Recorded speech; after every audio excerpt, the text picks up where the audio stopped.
Yo soy All Stars en la recta final, de domingo a martes por el Prime. Presentan Chilevisión Noticias. Hola, hola, ¿qué tal? Muy buenas tardes, bienvenidos a las noticias de este martes 5 de octubre. Vivi, continúan las repercusiones después de las declaraciones de Sebastián Piñera ayer en el Palacio de la Moneda, repercusiones que se enmarcan por la polémica de los Pandora Papers, ¿no? Estas revelaciones que involucran al presidente Sebastián Piñera por la venta de la minera Dominga. Va a haber muchas repercusiones también durante el día de hoy y la semana en el Congreso por esta presunta o posible acusación constitucional en el Congreso, pero antes nos vamos a la moneda. Vamos a ir a la moneda, sobre todo a lo que pueda suceder con esta unidad anticorrupción de la Fiscalía que va a analizar esta compra-venta del proyecto minero Dominga. Tenemos ya a Iván Carvajal para seguir tomándole el pulso a lo que ocurre en el Poder Ejecutivo y luego de estas revelaciones, Iván. Hola, Iván.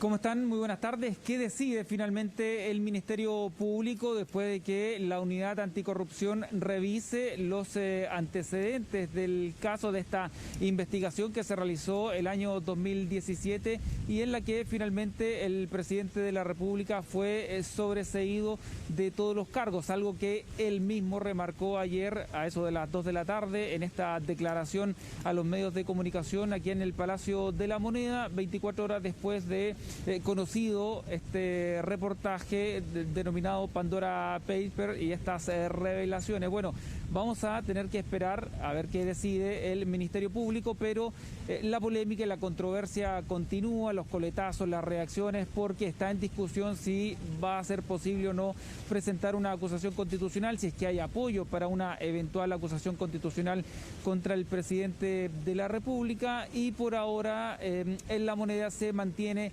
la misma línea de argumentos expresada desde el día domingo a través del comunicado y ayer por el propio presidente de la República. Hoy fue el subsecretario del Interior, Juan Francisco Gali, quien valoró esta decisión del Ministerio Público y dijo, digamos, siguiendo la línea de la moneda, que todo esto ya era conocido y que fue zanjado por la justicia. Veamos lo que dijo el subsecretario esta mañana.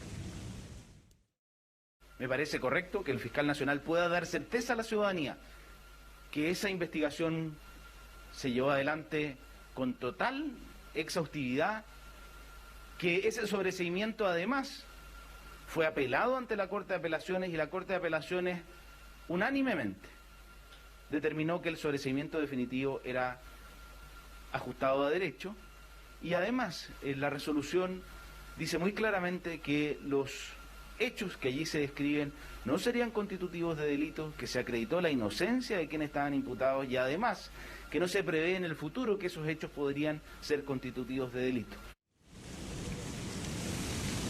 Pero más allá de lo que plantean en la moneda, hay preguntas que se están haciendo, abogados que fueron querellantes en este caso, por ejemplo, en la investigación denominada Exalmar, que tuvo una arista respecto a la compraventa de la minera Dominga. El abogado Fernando Monsalve plantea dudas respecto al trabajo que hizo el entonces fiscal Manuel Guerra, quien llevó a cabo la investigación. Dice que no fue todo lo acuciosa que ellos como querellantes hubiesen querido, que no se realizaron todas las diligencias, por ejemplo, que no pudieron tener acceso a los correos electrónicos de los hijos del presidente en los que se hablaba, según ellos, precisamente de esta operación. Así que plantean dudas respecto a si se investigó como debía investigarse el tema de la minera Dominga, la operación de compraventa, y eso lo expresan ahora cuando se conocen estos nuevos reportajes o antecedentes a través de los Pandora Papers. Veamos lo que dijo el abogado Fernando Monsalve.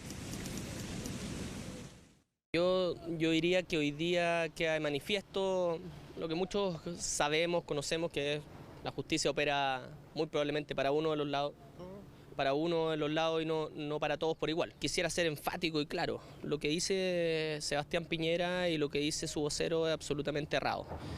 Jamás el fiscal Guerra investigó sus antecedentes y los antecedentes que nosotros señalamos respecto a minera Dominga. Existen solicitudes expresas por esta parte del 20 de marzo y el 27 de junio para diligencias específicas que daban cuenta o darían cuenta de las irregularidades y ilegalidades de Sebastián Piñera y toda su familia. El fiscal Guerra no procedió a esa investigación, por lo tanto es absolutamente falso lo que señala el presidente de la República.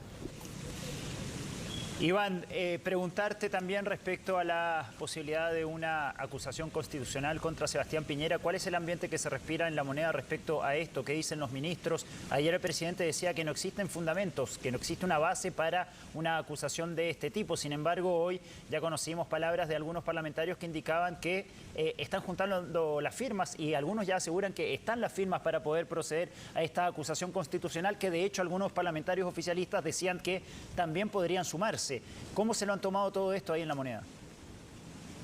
Sí, hay que ver paso a paso si es que eso finalmente se logra. Hoy en la mañana, por ejemplo, el diputado Félix González decía que apenas hay 2 de las 10 firmas que se necesitan para poder presentar una acusación constitucional. Una era la firma de él y la otra era de la diputada Pamela Giles. Así que ellos tienen la labor, si es que lo pretenden, presentar esta acusación constitucional, juntar primero esas 10 firmas y luego ver si es que van a tener el apoyo mayoritario en la Cámara de Diputados. Vamos a recordar un antecedente, la primera acusación o la acusación constitucional que ya enfrentó el presidente de la República a propósito de las violaciones de derechos humanos durante octubre a diciembre del año 2019, se cayó por el tema de la cuestión previa, es decir, no los diputados, la sala de la Cámara de Diputados consideró que no se cumplían los requisitos para la presentación de una acusación constitucional en ese entonces, así que por lo mismo tiene que ser una decisión muy bien pensada y que tenga argumentos de peso para que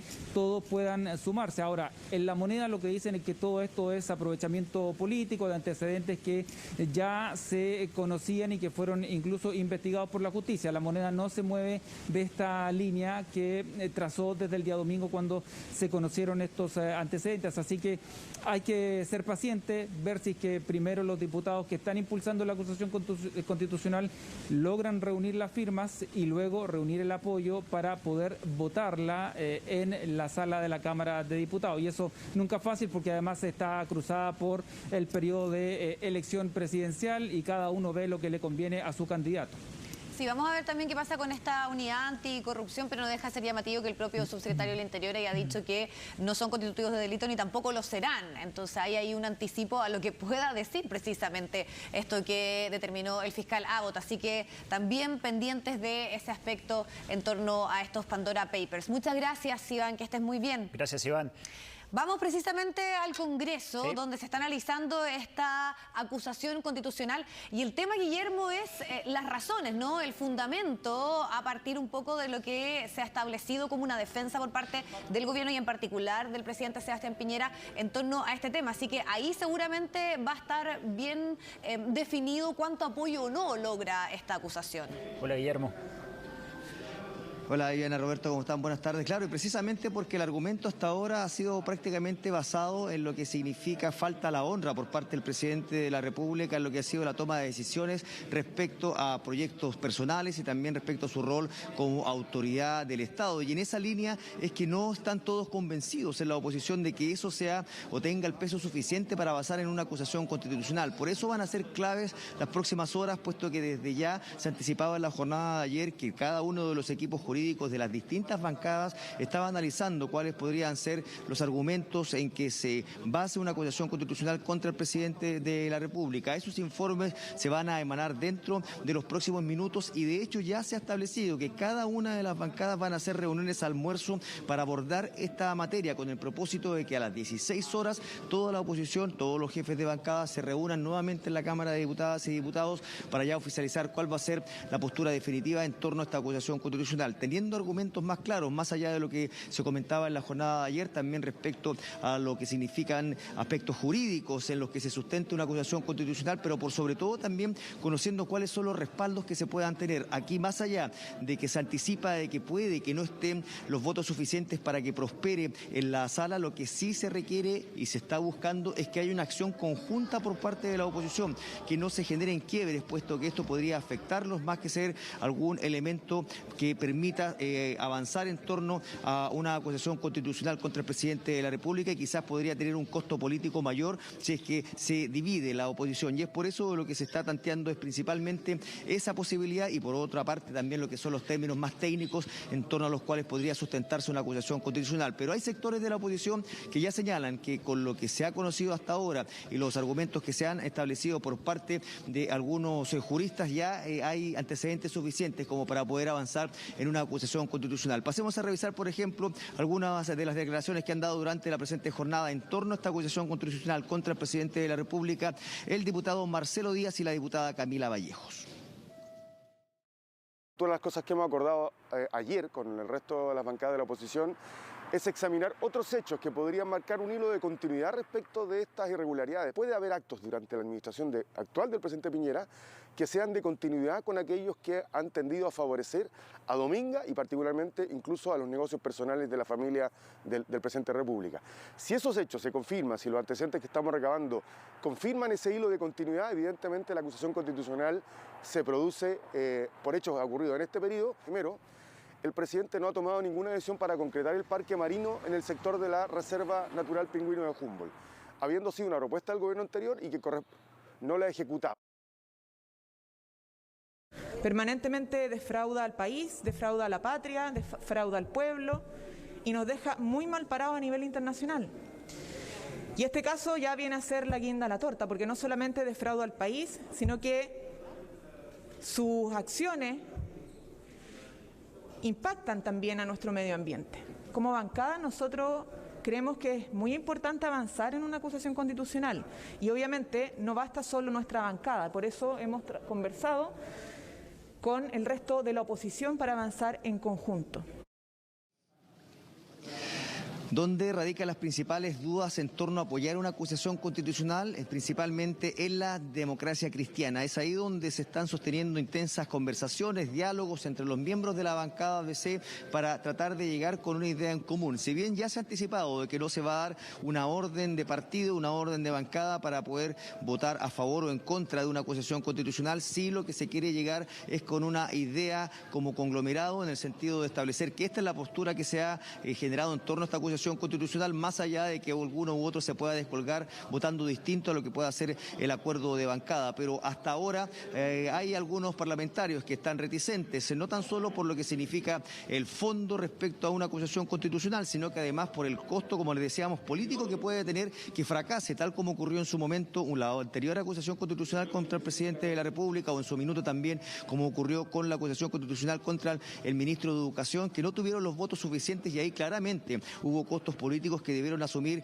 quienes la apoyaron sin tener los respaldos necesarios para poder avanzar en torno a este libelo acusatorio. Y también es clave conocer que desde ya, por ejemplo, para presentar una acusación constitucional se requieren tan solo 10 firmas. Eso está. Lo que sí se está buscando es los respaldos que hasta ahora habría algunos parlamentarios de la oposición que no estarían del todo convencidos para entregar su firma y también respaldo a avanzar en torno a esta instancia. Pasemos a revisar precisamente cuáles son los análisis que se están realizando al interior de la democracia cristiana, en palabras de dos parlamentarios de este sector, el diputado Gabriel Silver y el diputado Gabriel Asensio.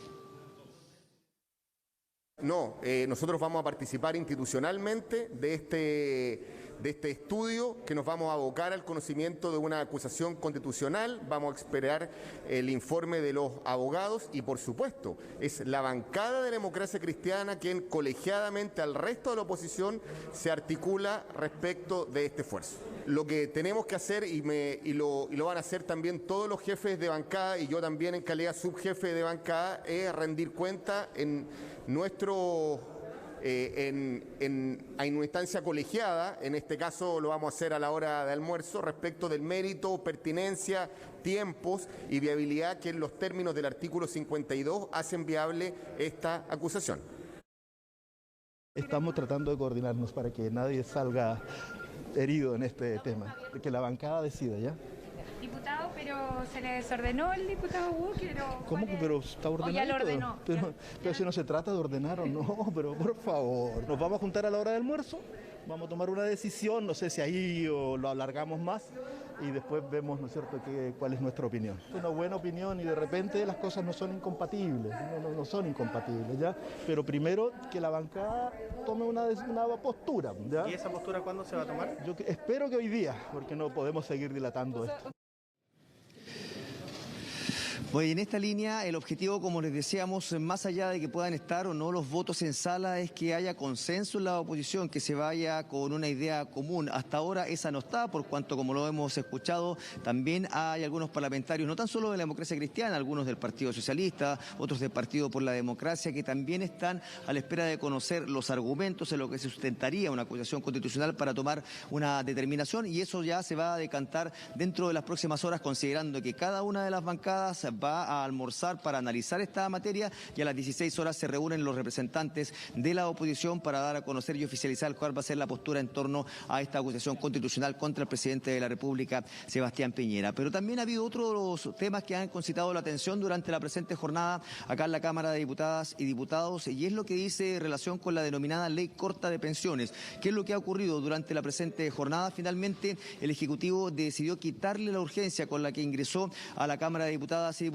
Cabe recordar que se estableció discusión inmediata para poder ir acotando los plazos en torno a lo que significaba esta ley corta de pensiones, que en términos generales lo que buscaba era establecer que la pensión básica solidaria quedara en la línea de la pobreza, es decir, 177.000 pesos. Además, se ampliaba de un 60 a un 80% la cobertura para quienes tienen las pensiones más bajas en nuestro país, y al mismo tiempo se establecía la posibilidad de usar el seguro de cesantía para cubrir algunas lagunas previsionales de los trabajadores. Esos aspectos eran los centrales que propuso el Ejecutivo. Sin embargo, se comenzaron a integrar otras materias, como por ejemplo la reducción de la tabla de mortalidad hasta los 85 años, y ese aspecto fue considerado como ajeno al objetivo principal de la iniciativa por parte del Ejecutivo. También se plantearon otras indicaciones por parte de los parlamentarios de la oposición que, a juicio del Ejecutivo, que a juicio del oficialismo, han desvirtuado el objetivo de esta ley corta, y por ende se le ha quitado la urgencia con el propósito de que exista más tiempo para corregir lo que a juicio del gobierno no va a poder ser contemplado en esta ley, en lo que va a desarrollarse inicialmente en la Comisión de Hacienda, luego de lo que ya se vivió en la Comisión del Trabajo antes que sea despachada a sala. Pero esto ya anticipa un escenario adverso respecto a esta ley corta, y es muy probable que termine ocurriendo lo mismo que pasó en su minuto con la gran reforma de las pensiones, que por falta de respaldo termina aún sin tramitarse en el Senado. Pasemos a revisar algunas reacciones sobre esta materia en palabras de la diputada Alejandra Sepúlveda y Leopoldo Pérez. Yo de la ley corta de pensiones lo único que pido es una explicación de parte del Ejecutivo, porque a la Comisión de Trabajo nos hizo, ¿no es cierto?, aceleradamente hacer la discusión, el análisis, etcétera. Tuvimos casi 24, 48 horas, 72 horas para poder revisar una ley que es importantísima, y hoy día mágicamente le entrega, ¿no es cierto?, a la Comisión de Hacienda, donde al parecer ellos puedan tener sus votos, todo el tiempo que sea necesario. Y hoy día lo que estamos diciendo, ¿no es cierto?, en la Comisión de Trabajo es que estamos incorporando indicaciones que son absolutamente necesarias, absolutamente necesarias. La ley corta de pensiones ingresó con discusión inmediata. Ingresó a la Comisión de Trabajo, que se supone, digo se supone, que es la comisión técnica, en circunstancia que es esta ley en particular debió haberse tramitado íntegramente en la Comisión de Hacienda por lo mismo, porque aumenta el gasto fiscal. La Comisión de Trabajo no solo vieron el proyecto de ley corta, sino que también empezaron a analizar el proyecto de ley larga, podríamos llamar, que está en el Senado durmiendo, y por lo tanto me parece un despropósito decir que se le quitó la urgencia y que se quiere cambiar la ley. Se bajó la urgencia de discusión inmediata, para que la ciudadanía lo entienda, a suburgencia. Que los plazos varían un poco, pero tiene una urgencia relevante, importante. Que se destraben estas diferencias es muy poco probable, considerando de que ya desde el oficialismo han señalado de que las indicaciones que se han presentado por parte de la oposición no están en línea con lo que buscaba esta ley corta, que era mejorar la pensión básica solidaria, pues que están atendiendo más bien a lo que son los cambios que se hace necesario al sistema de administración de fondos de pensiones. Pero por otra parte, también desde la oposición hacen una dura crítica al Ejecutivo, señalando de que su único objetivo al presentar esta ley corta fue más bien entorpecer lo que era el avance avance de un eventual cuarto retiro de fondos de pensiones, y esta decisión de quitarle la urgencia vendría a demostrar esta decisión por parte del Ejecutivo. Pero como les decíamos, se ve muy difícil que pueda seguir prosperando esta ley corta de pensiones, considerando las diferencias que ya han quedado en evidencia entre el oficialismo, la oposición y por supuesto con el Ejecutivo. Claro, y todo esto además intercedido más bien o en un contexto donde está el cuarto retiro, que al parecer va a estar muy cerca esa discusión del proceso eleccionario y los efectos, claro, que eso conlleva. Gracias por el reporte. Gracias, Guillermo. Vamos a seguir hablando ahora de los Pandora Papers. Ya hablamos de cómo estaba la situación en la moneda, cómo estaba en el Congreso, y ahora queremos saber qué opinan los candidatos presidenciales, qué opinan los candidatos de distintos sectores sobre, por ejemplo, esta acusación constitucional que se podría presentar en el Congreso. Consuelo Aguilera ya la tenemos ahí en pantalla y nos tiene los detalles. Consu, ¿cómo estás? Hola, ¿cómo están? Muy buenas tardes. Son varias las repercusiones que ha tenido esta filtración entonces de documentos denominada como Pandora Papers y que, entre otras cosas, justamente afecta al presidente de nuestro país, Sebastián Piñera, por esta compra-venta de la minera Dominga. ¿Qué es lo que está pasando en el Congreso Nacional? Es que desde el primer día, cuando se dio a conocer esta información, se está evaluando y estudiando la posibilidad de presentar una acusación constitucional en contra del mandatario. ¿Quiénes lo están estudiando? Particularmente los parlamentarios de la oposición, y de hecho es bastante llamativo porque hay prácticamente un consenso en la necesidad de impulsar esta iniciativa hace varios meses, ya que la oposición no había logrado tener consenso en este tipo de materias, pero bueno, finalmente ahora con este caso ellos tienen prácticamente un consenso respecto a la necesidad de impulsar una acusación constitucional. ¿Qué quiere decir esto? Que el presidente vaya al Congreso, exponga finalmente los argumentos, estudien todos estos casos y los antecedentes respecto a la compraventa de la minera Dominga, y que posteriormente, si es que se aprueba, podría terminar incluso con la destitución del presidente antes de que termine su mandato, algo que por parte de la moneda ha sido catalogado incluso como antidemocrático, considerando que quedan prácticamente 6 meses del gobierno del presidente Sebastián Piñera. ¿Qué es lo que dicen los parlamentarios? Que es necesario justamente que se aclare los antecedentes, que con esta declaración que emitió la moneda en primera instancia y luego el día de ayer el presidente Sebastián Piñera no es suficiente y aún quedan algunos cabos sueltos. Pero por otro lado también están las impresiones por parte de los candidatos presidenciales. De hecho, justamente de su sector, Sebastián Sichel hizo alusión a que también considera que es necesario y que faltan explicaciones respecto a este tema. Escuchemos entonces lo que dijo Sebastián Sichel, pero también otros de los candidatos presidenciales como Yasna Proboste y también Marco Enrique Sominaga. Siempre, yo lo he dicho, se ha transformado en un hábito hacer acusaciones constitucionales, generar inestabilidad en el sistema político, generar al final crisis. Lo que necesitamos es gobernabilidad. Aquí tiene que seguir aclarando, que siga haciéndolo. Creo que siempre es necesario seguir respondiendo todas las preguntas que haga la prensa respecto a esto y seguir en el fondo tranquilizando y aclarando a la población lo que pasó. Creo que ese es el desafío más grande, pero también tener un poquito más de responsabilidad como clase política. Lo que necesitamos en Chile es gobiernos que funcionen, parlamentos que funcionen y salir adelante. A nosotros nos parece que el presidente aún tiene que dar explicaciones al país y eso es para nosotros lo más relevante. Mire, a nosotros nos parece que respecto particularmente de la situación del proyecto Minera Dominga, hay acciones que la Contraloría General de la República también podría realizar. Nosotros estamos evaluando aquello, eso sí forma parte de nuestra facultad y de nuestras atribuciones. Entonces que la Cámara de Diputados use la única herramienta decente que tiene, la única, que es la acusación constitucional. Y eso es institucional, es constitucional, es correcto. Y le pido al diputado, que lo noto siempre indeciso, demasiadas veces, al diputado Boric que avance, a la candidata Proboste que avance, que se produzca rápido esta necesidad de una acusación constitucional contra un presidente vinculado a hechos gravísimos de corrupción.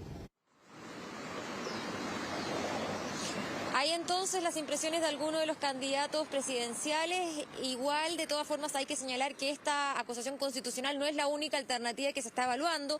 También se ha puesto en la palestra la opción, por ejemplo, de establecer una comisión investigadora. Eso sería un poco más difícil porque probablemente se podría dilatar en el tiempo debido a que hay otras comisiones que están programadas con anterioridad. Por lo tanto, se está eventualmente descartando esa alternativa, pero también hoy, por ejemplo, el senador Guillé señalaba que otra de las alternativas es que el Senado declare decrete la inhabilidad del presidente Sebastián Piñera. Decía que eso también es una posibilidad que se puede abordar y que él la va a proponer también en los próximos días para que se lleven adelante estas acciones. Eso entonces es lo que tiene relación con esta acusación constitucional en contra del presidente, pero también los candidatos presidenciales se refirieron a otro tema, al cuarto retiro. ¿Por qué al cuarto retiro? Porque mañana se vive una jornada clave, comienza su discusión en la Comisión de Constitución del Senado. Hay que decir que es una etapa preliminar, van a iniciar las conversaciones, se va a recibir a un panel de expertos, entre ellos varios economistas, pero las dudas están en si es que van a estar los votos finalmente en la sala del Senado para que se apruebe esta iniciativa o no. Se requieren 26 votos, lo que quiere decir que da cuenta de que se necesitan algunos votos del oficialismo y no se sabe si van a estar. Y lo otro, que también la oposición, hay algunos senadores, quiero decir, al menos 3, que todavía están en un periodo de reflexión o bien que han dicho que van a votar en contra. Por lo tanto, el panorama aún es un poco confuso o difuso respecto a lo que va a pasar con este proyecto, mientras el interés de la ciudadanía también crece frente a este cuarto retiro. Son varias las personas con las que hemos podido conversar que señalan que necesitan este dinero y que es una buena alternativa poder retirarlo, pero de todas formas, al parecer ahora, eventualmente no estarían los votos en el Senado, aunque en las últimas horas algunos parlamentarios, particularmente, por ejemplo, la presidenta del Senado, Jimena Rincón, se abrió la posibilidad. Ella había señalado anteriormente que no estaba a favor de esta iniciativa, ahora está un poco más comprometida con esto y finalmente diciendo que podría estudiar esta posibilidad, y así como ella, otros 2 senadores también se abrieron a la posibilidad de aprobar entonces este cuarto retiro. Mañana jornada clave en el Congreso Nacional, sin duda vamos a estar muy pendientes a eso. Antes los invito a revisar parte de las declaraciones entonces de los candidatos. Yo creo que hay un factor crítico que se llama elecciones y que muchos cambian sus convicciones por la elección que viene. Lo he visto muy fuerte en el mundo de la centroizquierda, lo he visto en los candidatos.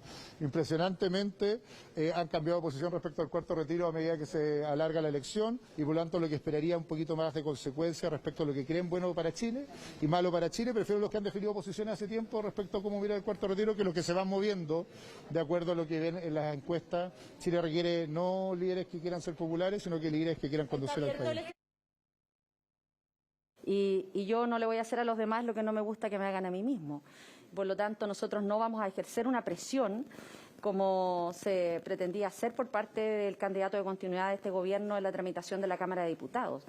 Nosotros lo que vamos a hacer es conversar, como lo hemos hecho siempre, con todos los parlamentarios y parlamentarias, particularmente de la oposición. Hemos iniciado este camino y tenemos plena confianza en el trabajo que se va a desarrollar a partir de mañana ya en la Comisión de Constitución liderada por el senador Pedro Araya para llevar adelante el proceso de análisis del proyecto Cuarto Retiro.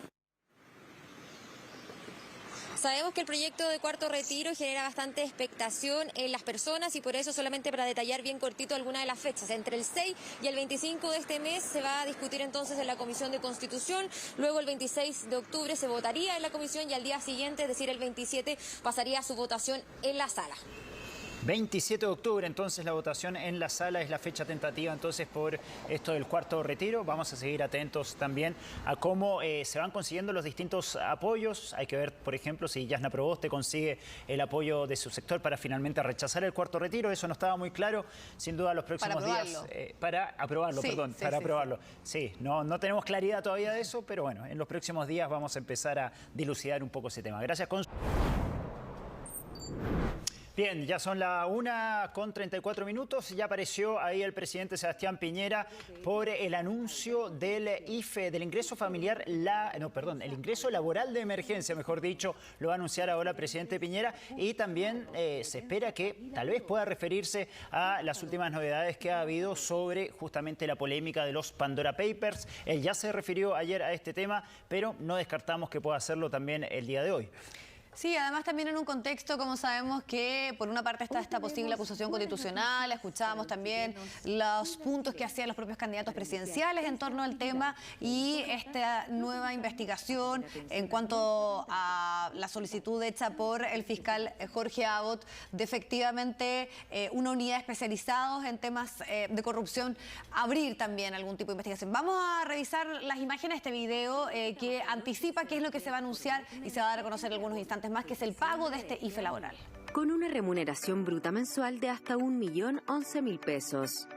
En el caso de las mujeres, el subsidio será el 60% de su remuneración, con un tope de hasta 250.000 pesos mensuales. Y en el caso de los hombres, el 50% de su remuneración, con tope de hasta 200.000 pesos. Veamos un ejemplo. Una mujer de 35 años que encuentra un trabajo formal entre agosto y diciembre de este año, por una remuneración bruta mensual de 420.000 pesos, recibirá 250.000 pesos mensuales de IFE laboral hasta diciembre de 2021. En subsidioalempleo.cl encontrarás un simulador de pagos, donde podrás revisar el monto que recibirías si cumples con los requisitos de postulación.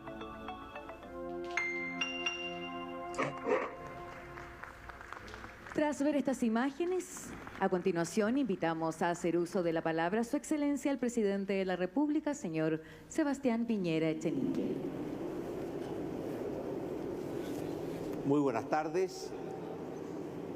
Quiero empezar saludando a Alberto, a Empresa Sedensa y a sus 200 trabajadores, porque aquí se crean oportunidades, se crean trabajos, se crea futuro. Elaborando esos envases de hojalata, que son 100% ecológicos y que llegan de múltiples formas a nuestros hogares. Pero octubre ha comenzado con muy buenas noticias. En primer lugar, se logró la creación de 110.000 nuevos empleos en el último trimestre. Y esto significó reducir el desempleo a 8,5%, el más bajo desde que comenzó la pandemia. ¿Cuál es el balance de los empleos?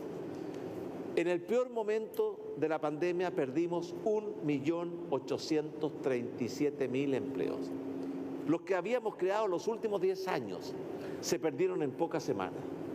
Pero afortunadamente, y gracias al trabajo y esfuerzo y compromiso de todos, ya hemos recuperado 2/3 de esos empleos. Ya hemos recuperado casi 1.200.000 empleos. Pero todavía nos falta por recuperar 651.000 trabajos que son necesarios, porque hay chilenos que quieren trabajar. Pero además de las buenas cifras de empleo, también ya llevamos 6 meses de recuperación o de crecimiento económico, de crecimiento en inversión. De hecho, el IMASEC del mes de agosto mostró un crecimiento de 19,1%, uno de los más altos en la historia de nuestro país. Y el año 2021 estimamos que vamos a crecer cerca o quizás más que un 10%, lo que nos permitirá recuperar con creces lo que perdimos el año pasado, y es una de las tasas de crecimiento más altas de nuestra historia. Y además la inversión también se está recuperando con mucha fuerza. Y por lo tanto, y esto es mérito de todos, la economía chilena está mostrando toda su fuerza, todo su vigor, y eso se está traduciendo en nuevos y mejores empleos. Y es bueno recordar esto, porque hace solo 6 meses atrás nuestra economía estaba en recesión, la tasa de desempleo era de 2 dígitos, la pandemia estaba en su pic, con casi 9.000 casos diarios, y hoy día las cosas están mucho mejores. Y eso es bueno, reconocerlo, porque es mérito de todos. La economía está creciendo con mucha fuerza, estamos creando y recuperando empleos con mucho vigor, la pandemia está mucho más controlada y tenemos mayores niveles de libertad y mayores oportunidades, que es lo que queremos para todos nuestros compatriotas. Durante estos tiempos de adversidad, construimos juntos una red de protección social que ha transferido a diciembre de este año más de 35.000 millones de dólares. ¿Cuánto es eso? Mucha plata. Es más del 10% de nuestro Producto Interno Bruto. Chile es uno de los países del mundo que más ayuda ha llevado a las personas y las familias que lo requieren. Hemos logrado proteger a más de 16 millones de compatriotas y somos un poco menos de 20. A través de múltiples beneficios, el IFE, los bonos PYME, los bonos clase media, las canastas de alimentos, los créditos FOGAPE. Pero hay algo que es tal vez lo más importante, que es reconocer la importancia del empleo y del crecimiento. Porque los países no pueden vivir solamente con deudas, con bonos. Tienen que trabajar, invertir, innovar, emprender, crecer, crear trabajos. Y a eso apunta el IFE laboral que creamos hace algunas semanas atrás. ¿Qué es el IFE laboral? Es un subsidio para fomentar la creación de nuevos empleos. Para las mujeres jóvenes, para los jóvenes hasta 23 años, para los mayores de 55 años, para las que tienen alguna discapacidad, el IFE laboral es un subsidio que alcanza hasta el 60% del sueldo de la persona que encuentre un trabajo, con un tope de subsidio de 250.000 pesos.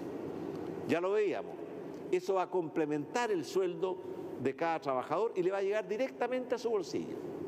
Y para los hombres entre 24 y 55 años, el IFE laboral le va a suplementar el sueldo que tengan cuando consigan un trabajo en un 50%, con un tope de 200.000 pesos mensuales. Quiero también decir que a partir de mañana empezamos a entregar 210.000 IFEs laborales, es decir, 210.000 trabajadores que consiguieron su empleo, además de su sueldo, van a recibir este subsidio del IFE laboral por parte del Estado. ¿Por qué es tan importante el trabajo? El trabajo es importante porque es el principal medio de sustento de las familias chilenas, pero es mucho más que eso, es mucho más que eso.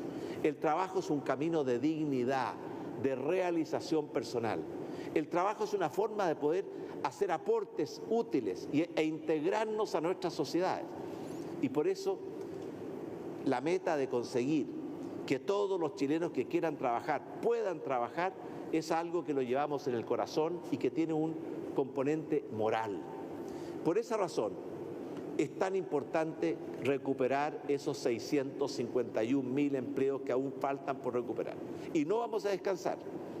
Y vamos a seguir trabajando. Y está aquí el ministro del Trabajo y el ministro de Hacienda, que han sido puntales en todas estas políticas, para poder recuperar el 100% de los empleos que la pandemia nos arrebató. Pero también yo quisiera hacer, para terminar, una distinción o una reflexión sobre la importancia del crecimiento económico. Da la impresión que el crecimiento económico no importa.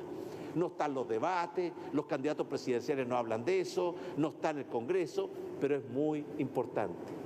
El crecimiento económico es lo único que crea empleos de verdad permanentes. Es el que permite mejorar los salarios, el que da oportunidades a las pymes, es el que permite que se genere inversión para que haya emprendimiento, para que las pymes puedan crecer, para que pueda haber innovación y, en último término, la calidad de vida permanente de las familias chilenas no depende de los bonos, depende de la creación de empleos y depende del crecimiento y la fortaleza de nuestra economía. Y además de todo eso, el crecimiento económico es el que permite tener ingresos fiscales para financiar el gasto social, para financiar las pensiones, para financiar la salud, para financiar la educación. Gracias al crecimiento económico que hemos tenido este año, en que ha sido un año de gran recuperación, hemos podido recaudar mucho más recursos fiscales que nos han permitido financiar en parte la red de protección social. Por eso le quiero decir a mis compatriotas, llegó el momento también de mirar el futuro. Llegó el momento también de actuar con más responsabilidad. Aquí algunos están dispuestos a destruir nuestro país con tal de ganar un voto. Yo les quiero decir, nuestro gobierno está pensando en los chilenos de hoy, pero también está pensando en las familias del mañana. Estamos pensando en qué pasa hoy día y qué va a pasar el año 2022 y los años que vienen por delante, porque queremos que la calidad de vida y el crecimiento en el bienestar de las familias sea algo permanente, algo sólido. Y por eso nuestro compromiso con un presupuesto del año 2022, que se hace cargo de las grandes prioridades de los chilenos, la salud, la seguridad, las pensiones, la educación, pero también va a ser un presupuesto responsable, porque se lo debemos a nuestras familias, a nosotros mismos, a nuestros hijos y a los que vendrán. Muchas gracias. Muchas gracias, presidente, por sus palabras. Con este aplauso a este beneficio que busca impulsar el empleo en Chile, lo invitamos a permanecer en el mismo punto. Por lo visto no habrá preguntas al presidente Sebastián Piñera, no hizo mención a la polémica de los Pandora Papers y ¿va a responder preguntas? Porque no, se van a tomar la foto por lo visto. Bueno, señalaba el presidente justamente con este anuncio que comienza el pago del IFE laboral, que se han recuperado 2/3 de los empleos perdidos en pandemia y una de las últimas frases: algunos están dispuestos a destruir el país con tal de ganar un voto, decía el presidente Sebastián Piñera, también como un tirón de orejas a los candidatos presidenciales que él decía, según él, no han entrado, por ejemplo, en el debate del crecimiento económico y se han dedicado a debatir otros temas, decía el mandatario en este anuncio del pago del IFE laboral. Durante la pandemia, generar nuevos puestos de trabajo. Que tengan una excelente tarde y muchas gracias.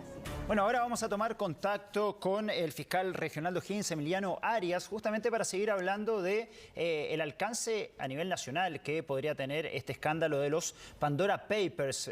Fiscal, muchas gracias por estar con nosotros y quería partir preguntándoles ¿bajo qué circunstancias se podría reabrir la investigación sobre la venta de Minera Dominga y que está tocando ahora al presidente Sebastián Piñera por algo que él dice que ya fue resuelto por los tribunales de justicia, pero que ahora podría volver a verse una vez más? Se podría reabrir, hola Roberto y Viviana, se podría reabrir en la medida que los hechos no hayan sido ya juzgados y objeto de un sobreseimiento definitivo como en la vez anterior. La vez anterior fue un sobreseimiento definitivo respecto al cual se apeló, incluso después se recurrió de queja ante la Corte Suprema y también se rechazó. O sea, esos hechos ya quedaron firmes, están juzgados y existe una prohibición de un doble juzgamiento respecto a un mismo hecho. Ahora bien, si estos hechos son nuevos, se podría iniciar una nueva investigación. Vamos a eso. ¿Hay antecedentes nuevos, a su parecer, en lo ocurrido con esta compra-venta de Dominga? Y sobre todo se lo pregunto por la decisión tomada en el caso de Barrancones, que fue efectivamente que ese proyecto no se realizara precisamente para una protección ambiental, al mismo lugar donde se emplazaría Dominga. Sí, a ver, desconozco completamente la investigación anterior porque no tengo acceso a ella, así que no podría hacer esa comparación de hechos. Lo que sí se puede señalar acá, que cuál es el riesgo que existe acá, es fundamentalmente en que todas las decisiones que dicen relación con la aprobación de los permisos ambientales dependen de funcionarios de exclusiva confianza del presidente de la República, como son los CEREMI, en el caso de las comisiones regionales, en el caso de la cuarta región, y las reclamaciones ante esas aprobaciones van ante un comité de ministros que también son funcionarios de exclusiva confianza del presidente de la República. En consecuencia, ese es el riesgo que se avisora en relación con estos nuevos hechos conocidos, pero desconozco si son los mismos de la investigación anterior. Fiscal, a su juicio y con los elementos del caso que tenemos a la vista, ¿qué tan complicada está la situación judicial del presidente Sebastián Piñera? A ver, hay que partir siempre por la presunción de inocencia de todo ciudadano. En consecuencia, yo sí creo que lo mejor para salir de esto es a través de una investigación. Lo mejor es que se investiguen los hechos y se esclarezcan por cuanto son hechos bastante relevantes. Y en relación a eso quisiera hacer presente que existe una facultad que tiene el fiscal nacional en que excepcionalmente puede él asumir investigaciones cuando la entidad de la persona investigada lo amerita. ¿Y qué otra persona puede investigar al presidente de la República en un sistema presidencial que no sea el fiscal nacional?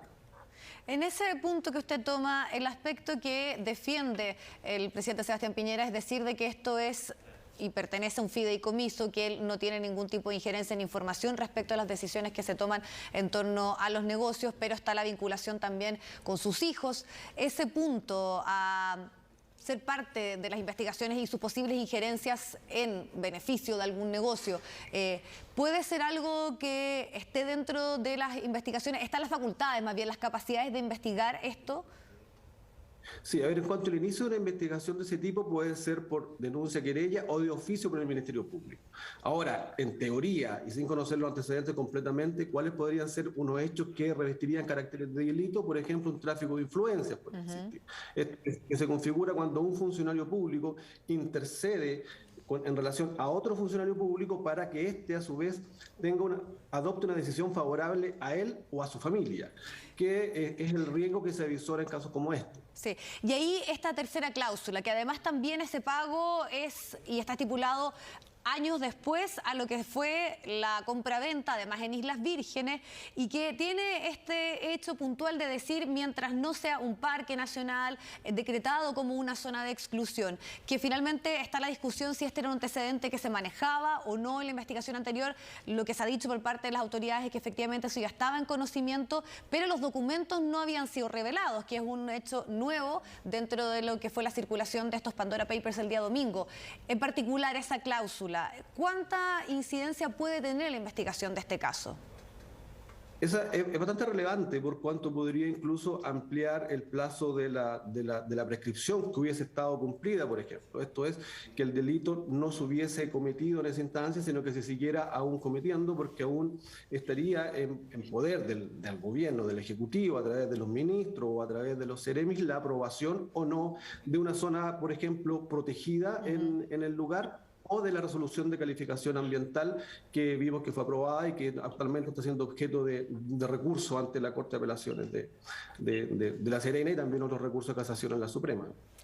Fiscal, es decir, es que estaríamos hablando, en el caso de que se demuestre esto, la tercera cláusula, y que tuvo implicancias en las decisiones que tuvo ahora, las decisiones que tomó el gobierno, estaríamos hablando de un delito actual, ¿esto podría significar una nueva causa o sería reabrir la anterior causa que ya viene desde el 2010? Tendría que ser una nueva causa, porque la otra ya está con sobreseimiento definitivo, firme y ejecutoriado. Digamos. Existe el principio de que no puede haber una doble persecución y el principio de la cosa juzgada. Nadie puede ser dos veces juzgado por un mismo hecho. Tendrían que darse en ese caso que haya sido el mismo hecho, que haya sido el mismo sujeto. El mismo sujeto lo tenemos bastante claro. El mismo hecho habría que dilucidarlo y en esa perspectiva, si fuera nuevo, la Fiscalía estaría en condiciones de iniciar una investigación de oficio, si quisiera. Vamos al tema de la investigación que llevó a cabo el fiscal Guerra. Hay algunos cuestionamientos precisamente por si es que se profundizó sobre todo en esta tercera cláusula de la cual estamos hablando. También se ha establecido un punto en torno a una relación familiar del fiscal Abbott precisamente con Delano. Hay ahí una relación además también de parentesco. Esos aspectos inciden en lo que pueda estar por venir y esta decisión de esta unidad de delitos anticorrupción. ¿Es una especie de sumario a lo que ya se decidió en esa investigación de hace algunos años atrás? No, para nada. A ver, la investigación anterior, y esto dejarlo bastante claro, pero pasó todos los filtros institucionales. O sea, no era una decisión autónoma de la Fiscalía, sino que se presentó ante un juez de garantía que aprobó este sobreseimiento. Luego se apeló ante la Corte de Apelaciones, que confirmó el sobreseimiento, y luego el querellante fue de queja ante la Excelentísima Corte Suprema, que lo rechazó. En consecuencia firme, los antecedentes indican que la institucionalidad operó y que tuvo las suficientes revisiones. Ahora, en cuanto a que sea una auditoría de anticorrupción, yo creo que no. Lo más probable es que este caso se estén analizando los antecedentes para ver si hay mérito para iniciar una nueva investigación de oficio por parte de la Fiscalía Nacional, digamos, que en este caso debería sí asignársela el propio fiscal nacional como facultad excepcional o asignársela a un fiscal regional que él estime conveniente.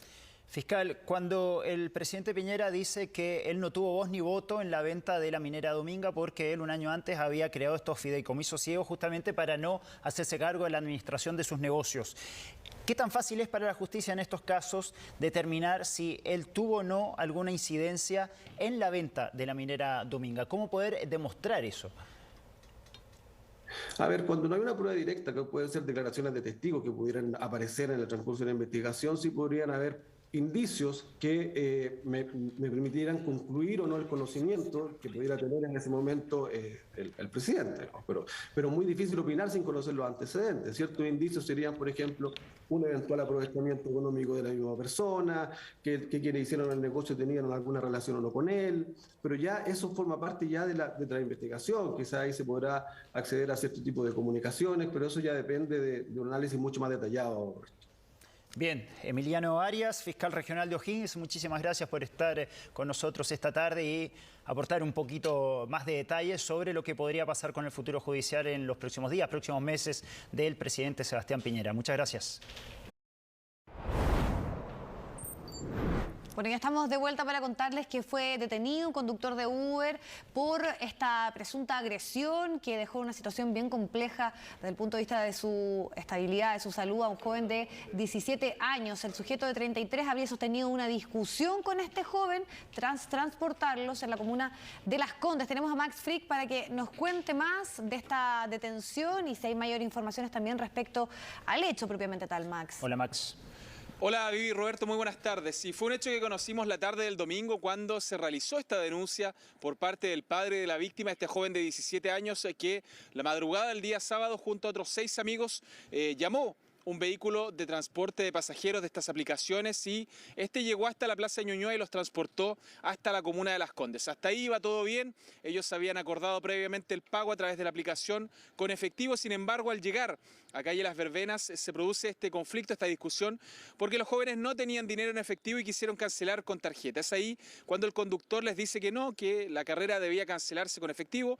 Se produce primero esta discusión verbal y posteriormente se ve incluso en las imágenes de las cámaras municipales de Las Condes que este sujeto se baja con esta llave de cruz desde el asiento del conductor y es ahí en el cual se inicia esta agresión en contra de este menor de 17 años que recibe a lo menos 2 golpes con esta llave de cruz en su cabeza, lo que le produce una lesión grave, una fractura de cráneo que lo deja en ese lugar a este sujeto y posteriormente él se retira en su vehículo. Son los propios amigos de la víctima los que llaman a Seguridad Municipal, llega personal de Seguridad Municipal de Las Condes, se le brindan los primeros auxilios y llaman a su padre quien finalmente lo traslada hasta la clínica Las Condes. Tras toda esta situación, fue el propio padre de la víctima el que presenta la denuncia. Rápidamente la Fiscalía acoge esta denuncia y es derivada hasta la Brigada de Homicidios que realiza todo este trabajo de sitio del suceso, empadronando testigos, revisando cámaras de seguridad, incluso recogiendo muestras biológicas desde esta plaza donde se había producido esta agresión. Así, y con la ayuda también de Uber, que es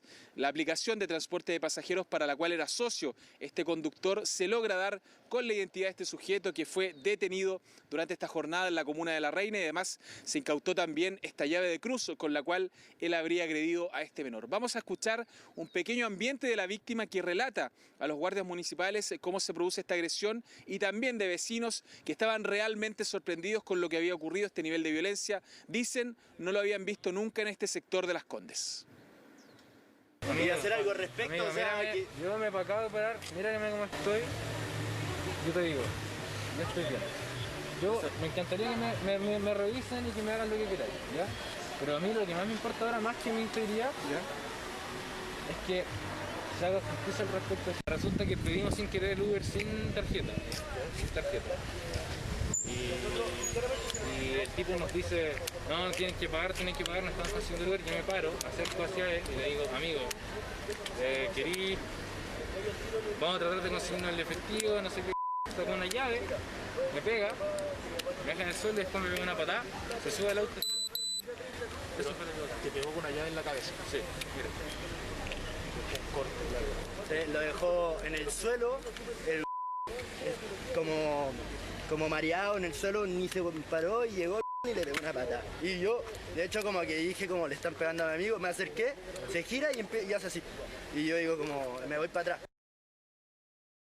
Cabros que y el gallo del Uber quisieron pagarle en efectivo y parece que se enojó el gallo del Uber y ahí sacó esta cuestión que es para moverla, imagínate, para sacar las ruedas y le pegó en la cabeza al pobre cabro. O sea, ya la agresión de una locura y de una agresividad en estos tiempos que ya no se puede, imagínate, confiar en la persona que te viene a buscar porque tenéis plata para pagarle y no quiso aceptarlo. Sí, hay mucha fiesta y todo porque en estos edificios es harto joven, pero está la PDI cerca y está la comisaría de las Tranqueras, entonces verdaderamente aquí, por esta parte no hay portonazo, no hay nada, entonces fue bastante, es raro, no estamos acostumbrados a eso, en verdad. Bueno, según la investigación que realizó la PDI, este sujeto efectivamente tenía un vehículo inscrito en la aplicación Uber, pero él no era el propietario de este auto, por eso costó un poco más ubicarlo y llegar hasta su ubicación en la comuna de La Reina, en donde finalmente fue detenido. Esta persona está siendo formalizado en estos momentos por 2 delitos. Primero, un homicidio frustrado por estos golpes que le propinó en la cabeza al menor de edad y también por amenazas en contra de los amigos de esta víctima. Se presume que esta audiencia va a durar aproximadamente 1 hora, se están relatando cómo fueron los hechos y probablemente la Fiscalía va a solicitar algún tipo de medida cautelar, como puede ser la prisión preventiva, teniendo en cuenta que el sujeto ya tenía un antecedente previo el año 2015 también por un delito de lesiones graves, vale decir, ya ese año había golpeado a otra persona. Desde la empresa Uber además emitieron un comunicado para aclarar inicialmente que ellos están en contra de totalmente en contra de cualquier hecho de violencia que pueda afectar a los pasajeros de esta aplicación. Además, hoy dieron a conocer que desde el primer momento cooperaron. Su equipo especializado ha mantenido colaboración con las autoridades correspondientes y continuarán haciéndolo en lo que requieran para el avance de la investigación. Es un comunicado que entrega Uber y que reconoce que efectivamente esta persona era socio conductor de la empresa y que él por lo menos era la persona que estaba acreditada con este vehículo, y es así como la Policía de Investigaciones también llega hasta su paradero. Vamos a escuchar precisamente lo que dijo la PDI luego de la detención de este sujeto por estos graves delitos que se le imputan hoy en una audiencia, que es el homicidio frustrado y también las amenazas. Dentro del proceso investigativo, ayer en horas de la mañana, nosotros al tener ya la ficha técnica del vehículo entregada por esta plataforma de viaje, nosotros vamos al domicilio del imputado y en ese domicilio se encuentra el vehículo. Logramos obtener el elemento utilizado en la agresión de este menor, que es esta llave de cruz que desperna las llantas del vehículo, y del análisis hematológico logramos obtener muestras que van a ser analizadas para tener una certeza criminalística en cuanto a la presencia de sangre, que daría cuenta que este es el elemento utilizado por el imputado para agredir a la víctima. ¿Él reconoció el delito? El imputado se acogió a su derecho a guardar silencio, él no prestó declaración, y de esta diligencia también que se hace en su domicilio se obtienen las ropas que vestía al momento de la ocurrencia de los hechos, que también van a ser proporcionadas como evidencia. Bueno, Vivi, Roberto, en estos momentos se está desarrollando esta audiencia de control de detención y formalización de cargos en contra de este hombre, Jonathan Muñoz Toro, de 33 años, quien inicialmente está sindicado por esta investigación de la Fiscalía Oriente y también la PDI como el presunto autor de esta agresión en contra del menor, quien se encuentra aún hospitalizado en la Clínica Las Condes. Él fue intervenido, su familia ha pedido por favor que no se le siga preguntando por el estado de salud. Dicen que está bien, su lesión es grave, tuvo una fractura de cráneo, pero que afortunadamente está con ellos, sigue vivo, y eso es lo que más rescatan ellos, y seguramente después también ellos verán algún tipo de acción legal, que puede ser una querella, para reforzar esta investigación que lleva a cabo la Fiscalía Oriente. Perfecto, gracias por el reporte, que estés muy bien, Max. Gracias, Max. Yo les cuento ahora que el Ministerio Público está formalizando a la ex ministra de Justicia, Javiera Blanco, y a otros 3 generales directores en retiro de Carabineros.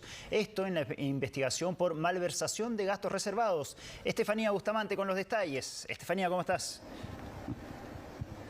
Hola, ¿cómo estás? Sí, claro, es una audiencia de formalización que comenzó a eso de las 9 de la mañana puntualmente y que todavía sigue en curso. De hecho, hasta hace minutos estaba interviniendo la abogada defensora de Javiera Blanco, exministra de Justicia, quien, recordemos, está siendo formalizada por el delito de malversación de fondos, de gastos reservados. Y lo que se acusa ahí es que ella habría malversado fondos cuando era subsecretaria de Carabineros bajo el primer mandato de Michelle Bachelet. Están involucrados otros 6 generales en retiro de Carabineros, entre ellos generales directores de la institución, entre ellos Eduardo Gordon, Gustavo González Llure, Bruno Villalobos. Y según los antecedentes que ha presentado durante esta mañana la Fiscalía Centro Norte, sería el fallecido general José Bernales quien habría inventado un sistema para distribuir los gastos reservados. Habría armado una lista con las personas que se iban a beneficiar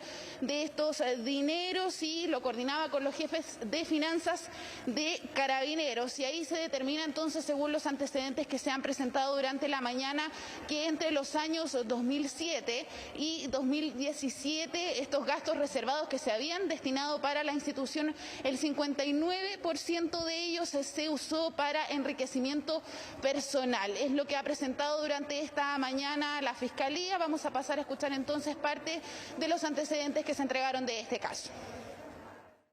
Al 14% restante aproximadamente se le atribuyó por parte de los imputados el carácter de gastos reservados extraordinarios, dinero que quedaba en efectivo en una caja fuerte de fondos de la Dirección de Finanzas a disposición de los respectivos generales directores, su uso discrecional.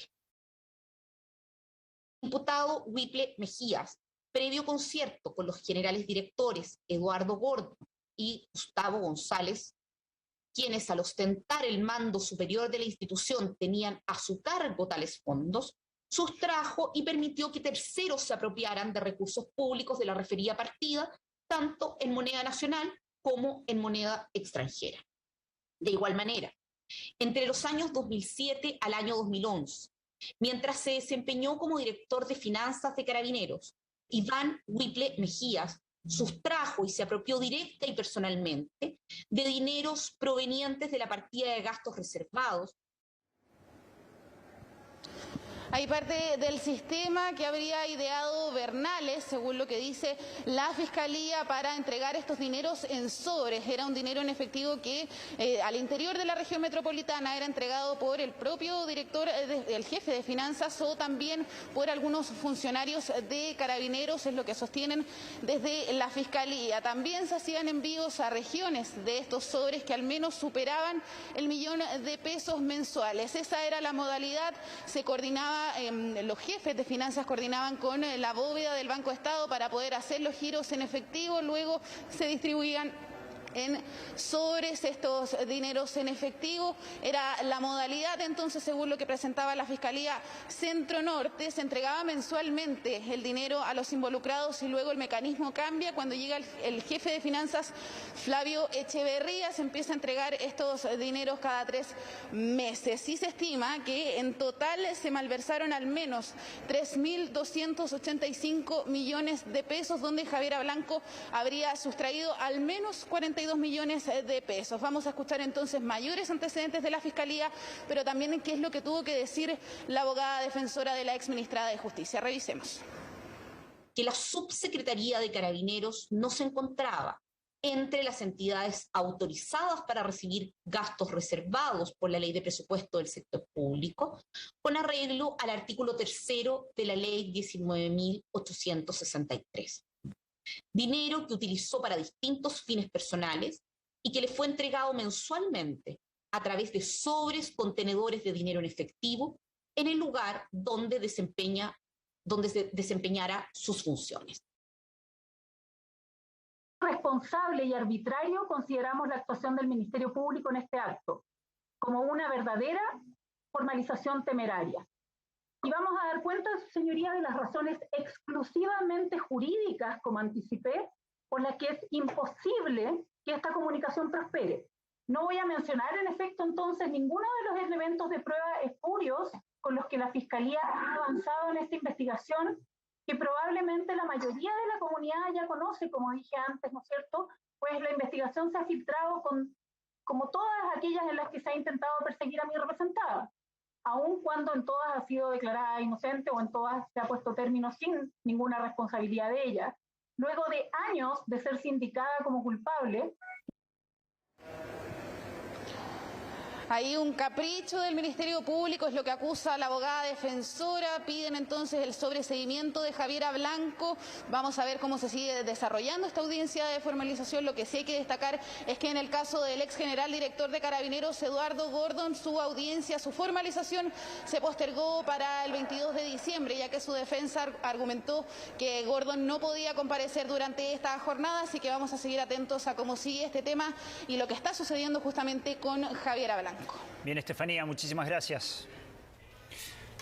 Vamos al reporte, revisemos también las cifras del informe COVID que entrega el Ministerio de Salud. Se notifican 503 casos nuevos y 6 muertes vinculadas al COVID-19 y de acuerdo a este último balance, la positividad en nuestro país se ubica en un 1,48%. Estamos hablando además también de 14 regiones que están retrocediendo. El indicador es menor o igual a 2, entre ellos, por ejemplo, la metropolitana. Atacama, la positividad está alta, un 4,62. 8 regiones disminuyen sus casos durante los últimos días. Ninguna de las 14 anteriores han tenido modificaciones sustanciales en torno al tema. Y respecto a la asistencia, 379 personas están internadas en las unidades de cuidados intensivos. Vivi, Los vecinos de San Bernardo están cansados de la delincuencia. Bueno, no solamente en San Bernardo, varias comunas de la capital, por no decir tal vez todas. Pero esta vez fueron los vecinos justamente de San Bernardo los que salieron a la calle a protestar por una ola de asaltos, robos que se están produciendo en el sector. Vamos a tomar contacto de inmediato con Abelino Martínez, que nos tiene los detalles de lo que fue esta protesta durante esta jornada. Hola, Abelino, ¿cómo estás? Ahora sí. 1, 2, 3.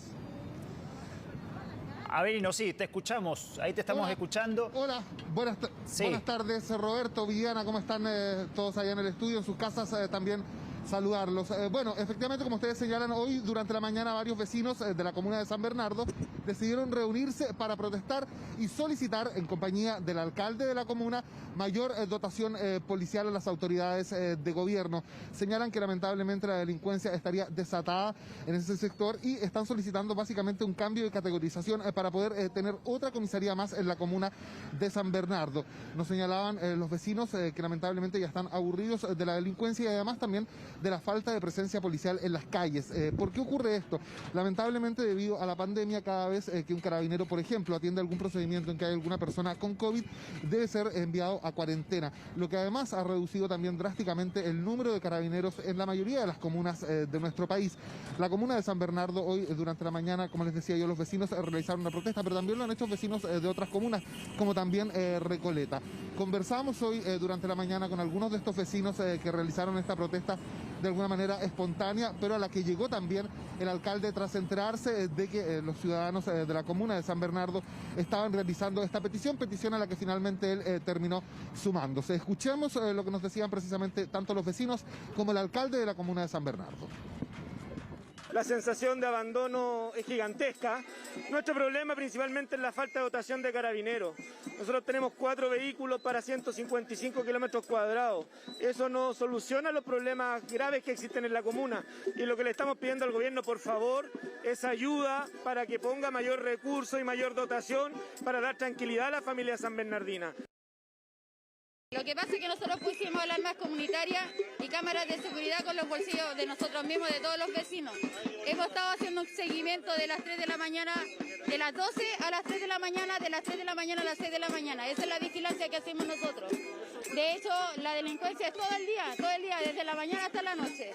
Se han robado, han entrado a las casas, se han robado departamentos enteros, se han llevado hasta el perro. Una situación similar es la que se vive en la comuna de Maipú. Hoy día durante la mañana también estuvimos conversando con varios vecinos y además con el alcalde también, Tomás Bodanovich, quien en este minuto se encuentra reunido junto a la subsecretaria de Prevención del Delito, también para solicitar lo mismo que están solicitando en la comuna de San Bernardo, un aumento de la dotación policial. Nos decían que, por ejemplo, en la 52 comisaría de Maipú están contando solamente con 2 patrullas y además la mayoría de los carabineros de dicha repartición se encuentran también en cuarentena producto de que han debido atender varios procedimientos relacionados al COVID-19, lo que los obliga finalmente a salir de las calles y esto se traduce en menos presencia policial. El principal problema que tienen en la comuna de Maipú, nos decía el alcalde, es en las poblaciones aledañas a la plaza de Maipú. En el sector, además de la plaza de Maipú, hay gran cantidad de comercio ambulante y por lo mismo el alcalde solicitó hoy una reunión con la subsecretaria de Prevención del Delito para generar un plan que permita tanto ordenar el territorio como también generar un aumento en la dotación policial de carabineros en la segunda comuna más poblada del país. Tenemos declaraciones tanto del alcalde como también de vecinos de la comuna de Maipú, quienes además nos proporcionaron estas imágenes que están viendo ustedes en pantallas, que son diversos robos que han ocurrido durante las últimas semanas en la comuna. Escuchemos lo que nos señalaba tanto el alcalde como los vecinos de la comuna. Vivo en el sector poniente de Maipú y ya esta semana han habido 2 muertes para ese sector. Están desatados ya lo que es la delincuencia y claro, hay muy pocos carabineros. Yo trabajo guardia de seguridad, veo en la noche de repente y pasan muy pocos carabineros porque dicen que tienen 2 carros, que tienen poco carabinero. Yo vivo detrás del consultorio de la Bachelet. Durante la pandemia jamás he visto que anden las patrullas chequeando. ¿Para qué le digo? Vivo frente a una plaza. Jamás alguien ha ido a chequear. Ahí se consume, se hace de todo. De todas maneras, cada 10 minutos aquí en Maipú se roban un auto. Entonces ya no se puede ni siquiera salir, pues no, olvídense. Lo que es carabineros, por ejemplo en la 52, hay solo 2 patrullas. ¿Por qué? Porque se llevaron a los carabineros que habían. Tú llamas a los carabineros y ellos no llegan. Sí, ya es una serie de reuniones que le hemos solicitado tanto a la Subsecretaría como al Ministerio Público, como al Ministerio del Interior, que producto del abandono que ha sufrido el sector del barrio Sol Poniente o la Villa San Luis en nuestra comuna, ya tenemos un montón de problemáticas sociales que están floreciendo y están estallando día a día. Y eso requiere una acción contundente por parte del Estado, articulando a los distintos actores. Y ahí estamos pidiendo un foco investigativo para desbarate de bandas, para incautación de armas, pero también proyectos de inversión en el espacio público y en la organización comunitaria para poder empezar a dar respuesta y hacernos cargo de una deuda de abandono y de postergación que ha sufrido ese sector de la comuna y que requiere que como Estado nos hagamos cargo. Ahí desde la Municipalidad hemos estado trabajando desde el primer día, junto a la Subsecretaria, junto al Ministro del Interior, junto a Carabineros, junto al Ministerio Público, porque tenemos que actuar articuladamente para dar respuestas contundentes que se hagan cargo del real problema que tenemos en ese sector. En ambos casos, tanto el alcalde de San Bernardo como el alcalde de la comuna de Maipú han realizado esta petición a la Subsecretaría de Prevención del Delito, muchachos. Sin embargo, es el Ministerio del Interior el que finalmente tiene la última palabra para finalmente aprobar un aumento de dotación en Maipú y cambiar la categorización de B a A en la comuna de San Bernardo y así poder sumar otra comisaría a ese sector, que es lo que están pidiendo las autoridades comunales. Estamos a la espera de que la subsecretaria entregue declaraciones. Lo más probable es que se cree un plan de trabajo que precisamente busque el aumento de la dotación policial en estas comunas que lo están solicitando, muchachos. Bien, Avelino, muchísimas gracias por toda la información. En temas económicos ha existido una caída histórica del Fondo E, particularmente el mes de septiembre. ¿Cuáles son las razones? Se habla también del inminente cuarto de retiro como una de ellas. Vamos a establecer contacto con Javier Espinosa, que nos va a explicar, nos va a contar. Javier. Hola, Javier. Hola Vivi, hola Roberto, ¿cómo están? Seguramente con mala cara están quienes están, por ejemplo, a punto de pensionarse y especialmente quienes tienen los ahorros en los fondos D y E, por ejemplo, porque la verdad es que septiembre fue un mal mes para los fondos de pensiones, en realidad para todos, porque todos los fondos, todos los multifondos tuvieron pérdidas durante el mes de septiembre, esto según datos que entregó la consultora CIEDES, pero otra vez los más afectados son los fondos más conservadores, los que debieran tener menores ganancias cuando están bien y menores pérdidas cuando están mal, pero en este caso son los que presentan las mayores pérdidas en su rentabilidad. Por ejemplo, bueno, detallando, el fondo A tuvo pérdidas por un 1,6%, 1,36% el fondo B, pero si nos vamos a los más conservadores, el fondo E tuvo una pérdida de 4,35% durante el mes de septiembre. Y ya sacando cuentas respecto a todo este año, desde enero hasta el mes de septiembre, que se tiene de registro, por ejemplo, el fondo D ha tenido una pérdida de 10,36% y el fondo E 13,99%, casi 14% de pérdida. Esto es muy malo, especialmente, yo lo decía, para quienes están a punto de jubilarse. ¿Cuáles son las opciones para esas personas? Se los preguntamos a expertos previsionales, también a asesores que nos han dado algunas líneas para poder tratar de ayudar a quienes están a punto de pensionarse. Durante el mes de septiembre, todos los multifondos muestran resultados negativos, con rentabilidades que van desde el menos 1,06% el fondo A a menos 4,35% el fondo E. Con esto, el fondo E anota su peor desempeño mensual en su historia, todo ello en el contexto del debate sobre el cuarto retiro de fondos previsionales y la alta incertidumbre política que está haciendo subir las tasas de interés junto con generar presiones inflacionarias. Al punto de jubilarse porque ya cumplió su ciclo laboral. Claramente, si viene arrastrando los últimos 12 meses una rentabilidad negativa del 12%, es una alternativa súper viable si hay que postergar un par de años mi jubilación para poder recuperar algo. Pero el tema es complejo. Para adelante tenemos muchas cosas que siguen presionando la renta fija nacional a la baja. Entonces uno puede decir, oye, esta cuestión se puede recuperar un par de meses, 6 meses, pero la verdad es que pueden pasar un par de años donde vamos a tener tasas de intereses muy altas. Ellos que inicien el trámite pueden optar libremente a congelar los fondos. Significa que el administrador los lleva a una cuenta corriente y quedan con el saldo que tienen al día que se transfieren esos fondos. Las personas cuando se pensionan, si no eligen el fondo, los van a llevar todos sus ahorros al fondo D. Y por lo tanto, la recomendación es que cuando inicien el trámite digan que quieren mantener sus ahorros en un fondo tipo C, que es el máximo que pueden optar a nivel de riesgo. Claro, es decir, hay dos caminos.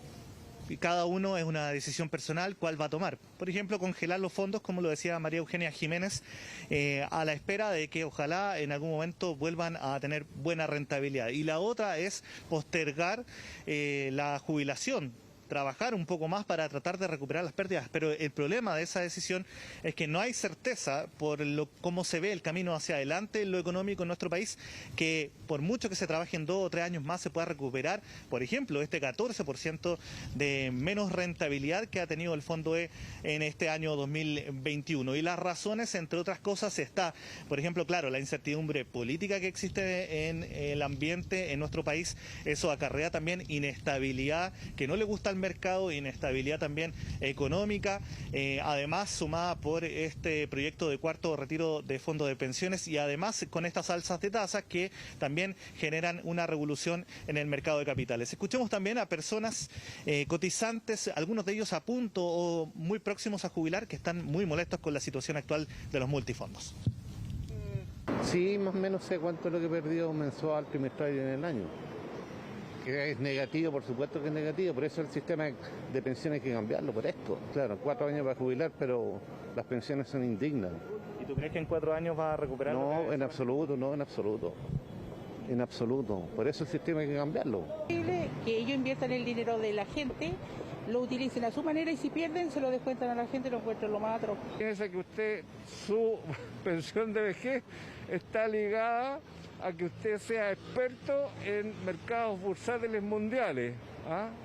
Y yo justamente vine a eso porque tengo el SCOM, o sea, el certificado de ofertas que da la AFP Habitat, y la verdad es que es misérrima. Eso es lo otro, hay muchas personas que sienten que es muy confuso el sistema previsional actual, o se simplifica o se intensifica la educación financiera, que en realidad prácticamente no existe. Esos son otros caminos también para que las personas puedan tomar las mejores decisiones. Por último, no todos los fondos han tenido pérdidas durante este 2021, si bien todos tuvieron pérdidas en septiembre. Por ejemplo, sumando todo lo que va de año, el Fondo A ha tenido ganancias por casi un 10%, mientras que el Fondo B en un 5,40%. Distinto es lo que ocurre con los fondos más conservadores. Claro, y eso es complejo porque estamos hablando de personas que están prontas a jubilarse, los que principalmente están en estos fondos. Muchísimas gracias, Javier, que estés muy bien.